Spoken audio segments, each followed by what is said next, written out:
నమస్కారం అండి. నా పేరు ఈశ్వరి. నేను మైలవరం నియోజకవర్గం కొండపల్లి సచివాలయంలో వర్క్ చేస్తున్నాను. ఫస్ట్ తారీఖు వస్తే గత ప్రభుత్వంలో ఫస్ట్ తారీఖు వస్తే ఎక్కడున్నా సరే పెన్షన్ కోసం తెల్లవారి నుంచి ఎంత టైం అయినా సరే అక్కడే ఉంటూ చాలా అంటే చాలా ఎదురు చూసి తీసుకునేవాళ్ళు.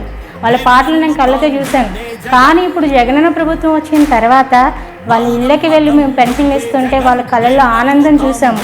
గత ప్రభుత్వంలో లేని ఆనందాన్ని నేను నా కళ్ళతో ఈ ప్రభుత్వంలో జగనన్న పెన్షన్ మా ద్వారా ఇచ్చినందుకు మాకు చాలా సంతోషంగా ఉంది. నా పిల్లలు ఇప్పుడు చదువుకుంటున్నారు, సంతోషంగా ఉన్నారు. నా పిల్లలకి అభివృద్ధి కావాలి, జగనన్న ఉంటేనే అది సాధ్యమవుతుంది. ఇలాంటి ప్రభుత్వాన్ని నేను వదులుకుంటే మళ్ళీ నాకు అవకాశం అనేది ఉంటుందా? నేను తల్లిగా ఆలోచిస్తున్నాను. ఇప్పుడు నేను వాలంటీర్గా వర్క్ చేస్తున్నాను కదా, నా చేతిలో 65 కుటుంబాలు ఉన్నాయి నా దగ్గర. నా కుటుంబం ఆ 65 కుటుంబాలు వాళ్ళు కాదు, నేను వాళ్ళ కుటుంబంలో ఒక్కదాన్ని. ప్రతి ఇంట్లో నేను ఒక్కదాన్ని.